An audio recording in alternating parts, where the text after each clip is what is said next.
Ota-bobolarimiz qadim-qadimdan inson ehtiyojiga zarur bo'lgan mahsulotlarni tayyorlash uchun turli ko'rinishdagi dastgohlarni qo'lbola usulda yasashgan. Hatto asrlar davomida xizmat qilgan ana shunday uskunalarning ba'zilaridan hozirgacha foydalanib kelinadi.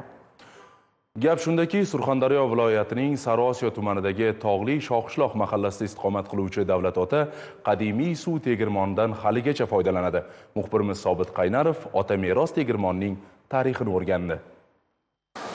Qadimgi suv tegirmon haqida eshitganmisiz? Uni hozirgacha mavjudligini-chi? Bu hayratlanarli albatta. Sariosiyo tumanidagi Tog'li Shoqishloq mahallasidagi mana bu suv tegirmon barchada qiziqish uyg'otishi shubhasiz.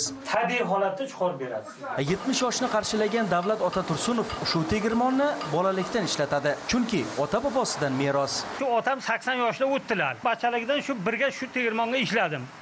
Tog'larga borib mana shu toshlarni qo'l bilan kesardilar. 6 oy kesardilar bitta toshni. Ot arava bilan olib kelib, keyin o'rnatardilar.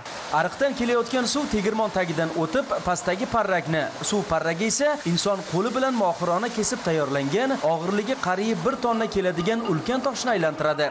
Parrakni aylantirgandan keyin tagidagi toshdan o'q chiqargan, o'q baqa orqali bu toshni aylantiradi. Mana do'l deydi. Bundan do'ldan chiqib, mana bundan bug'doy tushaveradi.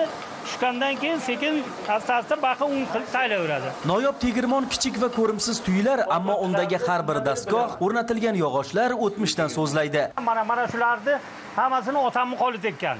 Mana buni ham otam o'z qo'li bilan qilgan. Mana taydagi toshni otamning o'zi qilgan. 20-30 yoshga qilgan bo'lsa 150 yil bo'ldi. Balandligi 50 sm. Suvni ichiga turibdi u. U taydagi turaveradi. Ustaki shu 20 yil, 30 yilga almashaveradi. Bu tegirmonda egalik qilib kelayotganmi 5-avlod. O'shandan beri ishlab kelinyapti. Bundan ham oldin bo'lgan bo'lishi mumkin. Lekin 5 asrligini biz bilamiz. Bu suv tegirmonining bir xususiyati shundaki, bunda ishlab chiqarilgan un birinchidan kuymaydi. Ikkinchidan mazali ta'm beradiki, ko'rib yeysiz. Sahar kasallarni ham shu tegirmonni uni bilan davolanadi. Ushbu tegirmonning ayni shu qishloqda mavjudligi ham bu yerda qadim-qadimdan odamlar yashaganidan dalolat beradi. Bu qishloqda Shoh qishloq deb nom berilgan, bekorga emas. Nuroniylarning ta'kidlashicha, o'sha davrlarda bu qishloqda hunarmandchilik yaxshi rivojlangan. Ko'zagarlar, charmgarlar, yog'och bilan ishlaydigan ustalar juda ko'p hunarmand ishlagan. Men o'zimning hovlimda yaqingacha ko'zagarlarni ustaxonalari, ko'zalari va boshqa narsalarni topganman. 12 ta charmgar ishlagan. Ularni qizil tirnoqlar deb atashgan. Oshlagan terilari Buxoro bozorlarida revolyutsiyagacha juda mashhur bo'lgan. Meni bobom savdogar bo'lgan, tovarlarni olib borib o'sha Buxoro bozorlariga sotgan. Shu shoqishloq o'shanda ham mashhur bo'lgan.